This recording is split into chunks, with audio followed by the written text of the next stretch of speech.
Hello students, welcome back in online classes. जैसा कि आप जानते हैं बेटा कि फिर से एक पैंडमिक सिचुएशन धीरे धीरे बढ़ रही है। इस वजह से फिर से हम लोग को ऑनलाइन क्लासेस स्टार्ट करनी पड़ रही है। तो हम लोग आज से स्टार्ट करेंगे अपनी ऑनलाइन क्लासेस और आज हम लोग फर्स्ट क्लास लेंगे क्लास 12th की मैथमेटिक्स। तो सबसे पहले बेटा हम लोग मैथमेटिक्स में ये जाने कि हमारा इस सेशन में हमारा एकेडमिक सेक्शन 2021 एंड 2022 ये हमारा कौन सा एकेडमिक सेक्शन है बेटा, 2021 एंड 2022। इस सेशन में हमारा सिलेबस क्या है और हमारे इंटरनल मार्क्स या हमारे क्वेश्चन की टाइपोलॉजी क्या है, इन सब के बारे में पहले हम लोग जान ले, फिर हम आगे अपने फर्दर स्टडी की ओर बढ़ेंगे। तो नाउ अब हम लोग पहले देखते हैं बेटा हम लोग का रिटन पेपर सिलेबस क्या है। तो रिटन पेपर सिलेबस हमारा बाय एनसीईआरटी अगर हम देखें बेटा तो फर्स्ट चैप्टर हमारा क्या है, relation and functions, and second chapter is inverse trigonometric function. First chapter क्या है बेटा, relation and function, second chapter is inverse trigonometric function. और इन दोनों चैप्टर्स को फर्स्ट यूनिट में रखते हैं बेटा, इसमें को किस में रखते हैं, फर्स्ट यूनिट में। और सेकंड यूनिट में बेटा हमारे आते हैं मैट्रिसेस, यानी chapter number 3 and chapter number 4 determinants. This is the second unit, this is the second unit. And continuity and differentiability, applications of derivatives, integrals, applications of integrals and differential equation, ये पूरे बेटा एक unit में आते हैं। This is unit number 3 जिसको हम लोग बोलते हैं calculus. This is the relation and function unit name बेटा। यहाँ पे ये आपकी अलजेब्रा हो गई। इस यूनिट को हम लोग बोलते हैं बेटा रिलेशन एंड फंक्शन, इस यूनिट को हम लोग बोलते हैं बेटा अलजेब्रा। इस यूनिट को हम लोग बोलते हैं बेटा calculus. And next unit is, this is also a name of vector, chapter number 10 and chapter number 11, vector and 3 dimensional geometry. This is also the name of the unit, vectors and 3 dimensional geometry. ये आपका unit number 4 होता है। And unit number 5 में आपका आता है linear programming, ये as it is ही पूरा यूनिट ही है। And chapter number 13 is probability, this is also a single unit, means this is the unit number 5 and this is the unit number 6। I hope कि आपको यहाँ तक ये बातें clear हो रही हैं। बट बेटा ये मेरा बताने का पर्पस नहीं था, ये तो आपको ऑलरेडी मिल जाएगा कि relation and function, inverse trigonometric function, ये आपका हो गया यूनिट नंबर 1। अब यहाँ बात करते हैं बेटा कि यूनिट नंबर 1 जो है हमारा, ये हमारे लिए कितना इंपॉर्टेंट है। अब इंपॉर्टेंट किस बेसिस पे हम पता करेंगे, इंपॉर्टेंट ऑलवेज हम पता करते हैं बेटा on the basis of marks. तो जो हमारा फर्स्ट यूनिट है बेटा रिलेशन एंड फंक्शन, ये हमारा होता है अप्रॉक्स 10 मार्क्स का बेटा।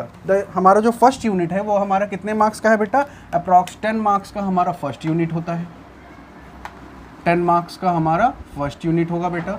फिर आते हैं हम लोग अपने सेकंड यूनिट की तरफ बढ़ते हैं और सेकंड यूनिट हमारा अप्रॉक्स बेटा, ये भी हमारा फर्स्ट यूनिट जो है बेटा अप्रॉक्स 8 मार्क्स का है। सेकंड यूनिट जो हमारा अलजेब्रा है ये अप्रॉक्स आपका 10 मार्क्स होता है, 10 मार्क्स का है। Third unit, this is the most important unit of the whole entire syllabus of class 12 mathematics, because this is the overall 35 marks। ये आपको कितने मार्क्स देते हैं बेटा, अप्रॉक्स 35 to 40 मार्क्स का ये पूरा आपका सिलेबस है और इन दिस सेशन। नाउ आप अगर हम यूनिट नंबर 4 की बात करें बेटा, तो यूनिट नंबर 4 हमारा अप्रॉक्स 14 मार्क्स का होता है। This is also very important because 2 chapters हैं और अप्रॉक्स ये आपके आते हैं 14 मार्क्स बेटा। एंड लीनियर प्रोग्रामिंग ये आपका 5 मार्क्स का होता है बेटा, 5 मार्क्स का ये यूनिट है आपका। And last chapter number probability, this is also important, 1 single chapter 8 marks but बेटा यहाँ पर प्रोबेबिलिटी आपको कंडीशनल मिलेगी और समझने में थोड़ी सी क्रिटिकल होती है, बट अगर आप समझ गए तो this is very easy. Now अगर हम बात करें बेटा तो हमारे कितने मार्क्स हो गए बेटा, ये हमारे हो गए 8, 10, 18 एंड बेटा यहाँ देखिए 8, 8, 16, 4, 20 एंड 10, 40 एंड 40, ये अप्रॉक्स क्या, ये हमारा हो गया बेटा टोटल 80 मार्क्स। जो हमारा पेन पेपर टेस्ट होता है वो कितने नंबर का होता है, 80 मार्क्स का। तो आई होप कि आप ये बात समझ पा रहे हैं कि हमारा सिलेबस किस तरह से डिज़ाइन है, कौन सा रिटन पेपर सिलेबस जो हम लोग बोर्ड एग्जाम जिसमें कंडक्ट करेंगे, जिसमें हम लोग रिटन पेपर जाकर देते हैं, उसमें हमारा, अब आपको एक बार फिर से मैं क्लियर कर दूं, relation and function and inverse trigonometry की फर्स्ट यूनिट है जो 8 मार्क्स का है, मैट्रिक्स डिटर्मिनेंट्स सेकेंड यूनिट है, अलजेब्रा जो 10 मार्क्स का है, continuity and differentiability application of derivatives, integrals, application of integrals and differential equation, ये हमारे यूनिट नंबर 3 है जो 35 मार्क्स का है। And vector and three dimensional geometry, ये दोनों चैप्टर मिला के बेटा एक यूनिट बनता है, यूनिट नंबर 4, और ये 14 मार्क्स का है। Linear programming, this is the 5 marks, and probability this is 8 marks, total 80 marks. अब आते हैं बेटा, ये तो 80 हो गए, बट हमारा सिलेबस तो 80 मार्क्स का नहीं होता, बट हमारा एग्जाम जो होता है वो टोटल 100 आउट ऑफ 100 होता है।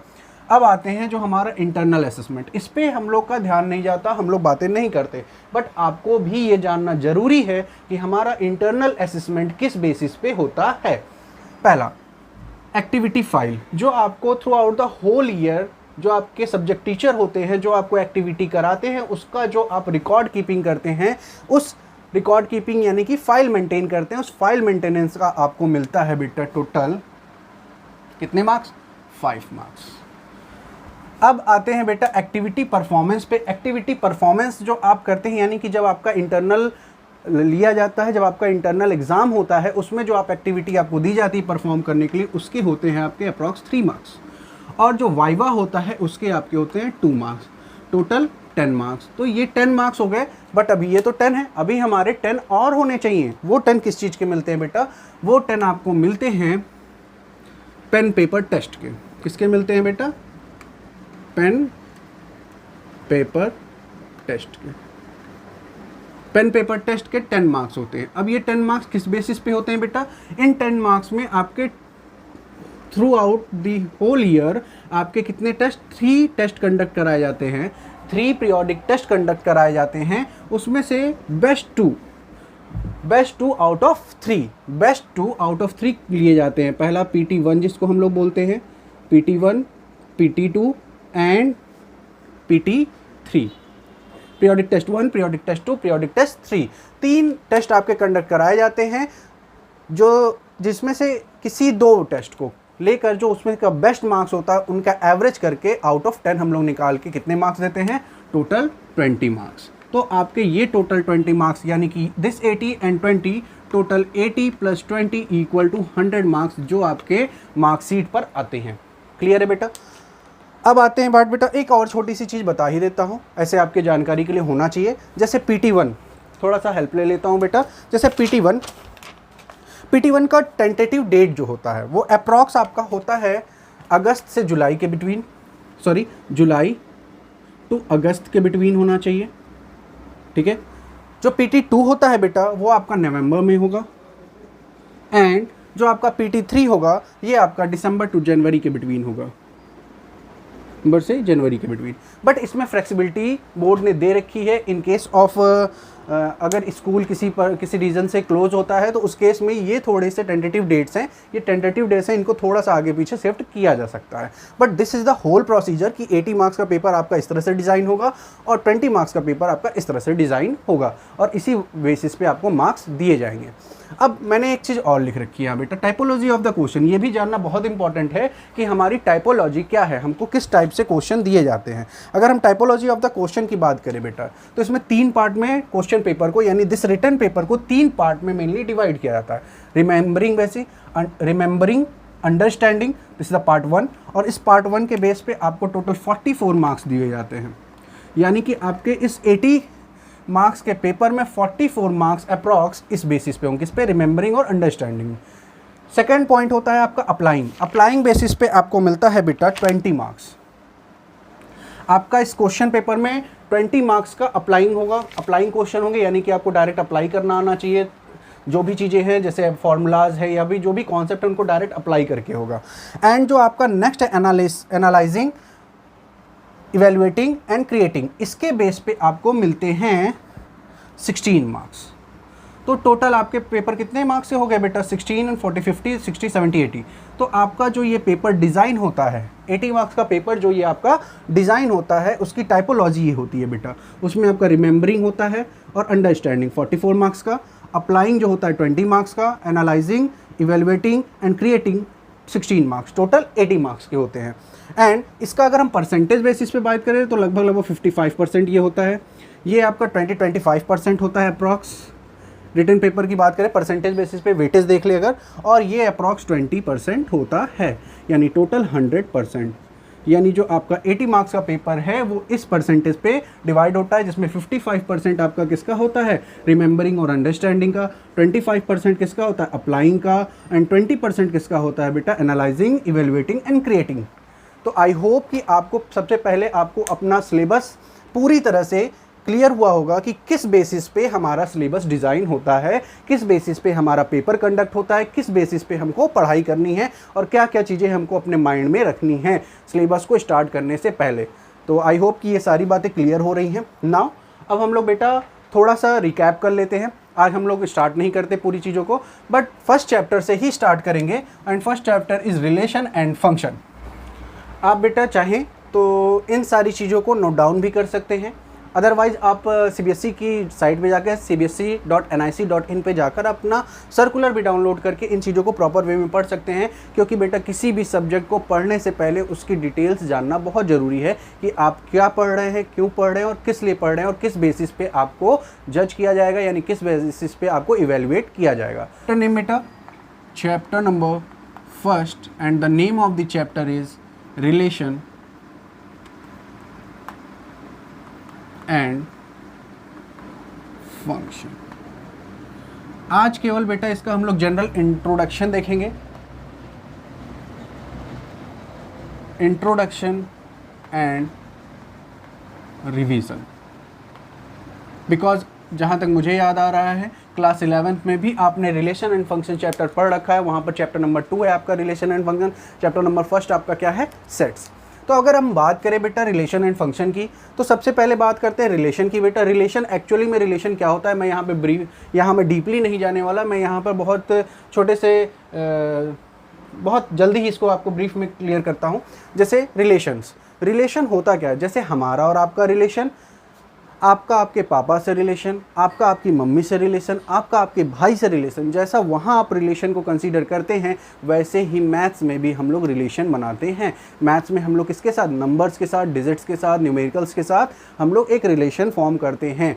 जैसे जनरली आपने क्लास 1 या 2 से रिलेशंस के बारे में पढ़ा है, इवन आप बहुत पहले से पढ़ते आते हो। जैसे आपने कभी ऐसा पढ़ा है 3 is greater than 1, What is this? This is a type of relation। यहाँ पर आपने एक रिलेशन दिखाया क्या, 3 क्या है, 3 is greater than 1।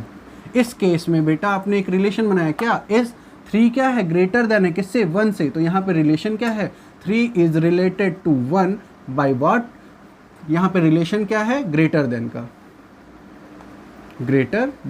I hope कि आपको थोड़ा बहुत याद आ रहा होगा जो आपने रिलेशन पढ़ा था। जैसे यहाँ पर आपने लिखा 3 इज़ ग्रेटर देन 1, तो 3 इज़ रिलेटेड टू 1। अब बेटा जब हम लोग रिलेशन में पढ़ते हैं तो 3 रिलेटेड टू 1 ऐसे पढ़ते हैं। ये क्या दिखा रहा है, 3 R से डिनोट करते हैं रिलेटेड टू 1। क्लियर है, आई होप कि ये बात समझ में आ रही है। अब बेटा इसके बारे में हम लोग डीप में जाएंगे जब हम लोग क्लास प्रॉपर वे में स्टार्ट करेंगे।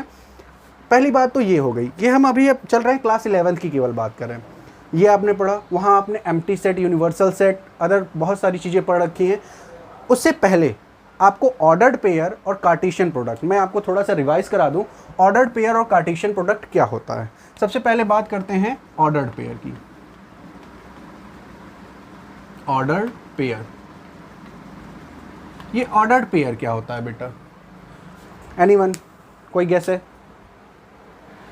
ओके, ऑर्डर्ड पेयर, अगर हम ऑर्डर्ड पेयर की बात करें तो ऑर्डर्ड पेयर जैसे मैंने आपको बताया था, जब भी हम लोग कार्टेशियन प्रोडक्ट की बात करते हैं या हम लोग ज्योमेट्री पढ़ते हैं तो ऑर्डर्ड पेयर आपने छोटी क्लास में देखा होगा x, y, यानी क्लास 9th में आपने पढ़ा होगा सबसे पहले ऑर्डर्ड पेयर के बारे में।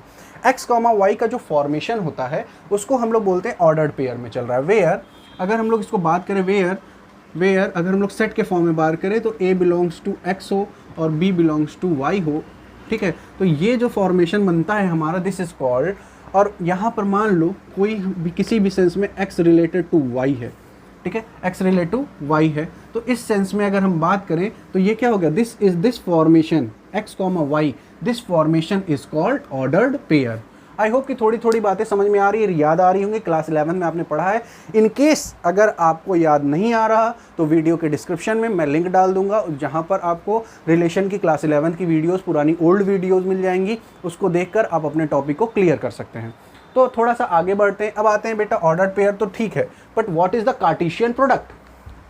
अगर हम बात करें तो हमारा कार्टेशियन प्रोडक्ट क्या होता है, कार्टेशियन प्रोडक्ट क्या होता है, थोड़ा सा याद आ रहा है कुछ कार्टेशियन प्रोडक्ट क्या होता है बेटा? ओह गुड, आई होप कि याद होगा। अगर नहीं भी याद है तो हम लोग देखते हैं, जैसे हम लोग मान लेते हैं, लेट कर लेते हैं, लेट अ सेट ए, और एक सेट ए है जिसमें 1 2 3 एलिमेंट्स हैं, और सेट बी है जिसमें हमारे पास ए एंड बी 2 एलिमेंट्स हैं। ओके, सेट ए है जिसमें हमारे पास 1 2 3, और अगर सेट बी है जिसमें ए बी। अगर हम इनका कार्टेशियन प्रोडक्ट फाइंड करें तो how to find the Cartesian product. Cartesian product find करने के लिए बेटा हम क्या करेंगे, ए क्रॉस बी से डिनोट करते हैं। This is says that A cross B, हम लोग इसको ए क्रॉस बी भी पढ़ते हैं, और इसको हम लोग, इसी को हम लोग बोलते हैं Cartesian product of A and B. इसको हम लोग कैसे पढ़ते हैं, Cartesian product of A and B, और इसको सिंपली ए क्रॉस बी भी बोलते हैं। अगर अब यहाँ हम फाइंड करें तो क्या मिलेगा, देखो पहले हम लोग इसको सॉल्व कैसे करेंगे। देखो पहले हम एक यहाँ से एक एलिमेंट को लेंगे और एक इन दोनों एलिमेंट के साथ उसका प्रोडक्ट निकालेंगे, ऑर्डर्ड पेयर निकालेंगे, 1 के साथ ए फिर 1 के साथ बी। ओके, नाउ अब हम लोग सेकेंड एलिमेंट लेंगे फर्स्ट का, और क्या करेंगे, 2 के साथ A and 2 B, very easy. And same process 3 A and 3 B. I hope कि आपको ये बात समझ में आ रही है। This is the Cartesian product of A and B, this is the Cartesian product of A and B. अब बात आती है, कार्टेशियन प्रोडक्ट तो निकाल लिया, अब एक बात और बताता हूँ बेटा जो आपको याद रखनी है। कार्टेशियन जो प्रोडक्ट होता है, कार्टेशियन प्रोडक्ट जब भी हम लेंगे ये क्या होगा, this is the subset of R. जब भी हम रिलेशन लेंगे, relation is also always the subset of A cross B, sorry A cross B, यानी इसका सबसेट होगा। बिकॉज अच्छा कन्फ्यूजन ना हो इसलिए एक बात याद रखना, जैसे जिधर की तरफ मुंह खुला होता है बेटा वो ऑलवेज बड़ा होगा। यहाँ पे क्या दिखा रहा है, या तो ये बड़ा होगा या तो बराबर होगा, यानी कि इस कंडीशन में आर जब भी होगा इससे छोटा होगा। जितने भी पॉसिबल कंडीशन बन सकते हैं ए एंड बी के बिटवीन, जितने भी रिलेशन बन सकते हैं वो इसी में से कोई एक रिलेशन को फॉलो करेंगे। आई होप कि ये बात समझ में आ रही है। नाउ थोड़ा थोड़ा आगे बढ़ते हैं बेटा, केवल रिवीजन पार्ट चल रहा है हमारा। अब यहाँ से आते हैं, अब जल्दी से आते हैं डोमेन एंड रेंज देख लेते हैं। What is the domain and range of the relation. अगर डोमेन एंड रेंज एंड को डोमेन की अगर हम बात करें, जल्दी से समझने की कोशिश करें, तो इसके लिए सबसे अच्छा हम लोग डायरेक्ट यहाँ भी कर सकते हैं। जो first element of the ordered pair होते हैं उनको हम लोग क्या बोलते हैं, domain, and the second elements of the ordered pair is called range. But codomain समझने के लिए हमको क्या करना पड़ेगा, अगर हम एक छोटा सा एरो डायग्राम बना ले, this is the set A and this is the set B. Okay, set A में आपके पास 1 है, 2 है एंड 3 है, सेट बी में आपके पास ए एंड बी है। ओके, नाउ मान लो किसी एक रिलेशन के थ्रू, कहीं ऐसा बन रहा है, इसका रिलेशन इसके साथ, इसका रिलेशन इसके साथ, और सॉरी एक और ले लेता हूँ बेटा, मान लो किसी एक प्रोसीजर के साथ इसका इसके साथ, इसका इसके साथ, और मान लेते हैं कि एक और एलिमेंट हमारे पास है जो है कि C। ओके, एक और एलिमेंट था हमारे पास सेट बी में। तो अब यहाँ पर अगर हम बात करें डोमेन, कोडोमेन और रेंज की, तो बेटा यहाँ पर जितने भी number of elements in set A होंगे, number of elements in set A यानी कि डोमेन, सेट ए के all the elements of set A is called domain. In this case codomain, अच्छा रेंज, अच्छा जिसके साथ मैपिंग बनती है बेटा, जिसके साथ मैपिंग बन रही है, जिसके साथ रिलेशन बन रहा है, वही हमारे रेंज होंगे। यानी कि यहाँ पर हमारा ए एंड बी क्या हो गया, रेंज हो गया। और कोडोमेन की बात करें, अगर हम कोडोमेन की बात करें बेटा, तो कोडोमेन क्या है, the complete set B is called codomain. I hope कि आपको ये बात समझ में आ रही है।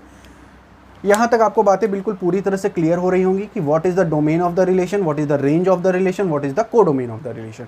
इन केस मान लेते हैं, अगर इसमें मैं थोड़ा सा चेंज करूँ, मान लीजिए, तो अगर हमने माना कि यहाँ से हमारा रिलेशन ऐसा बन रहा था, तो इस केस में हमारा रेंज क्या हो जाएगा बेटा, रेंज बी हमारा कंप्लीट हो जाएगा और रेंज हमारा क्या हो जाएगा, कंप्लीट सेट बी।